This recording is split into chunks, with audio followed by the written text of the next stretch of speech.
What is this? If you guessed point presser and clapper, you're right. This tool can elevate your sewing from homemade to you made that. Let me show you how it works.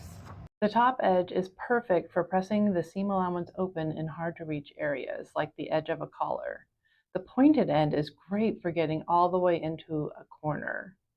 And once the collar is turned right side out, you can see how crisp the corner is and how the seam is right on the edge of the collar.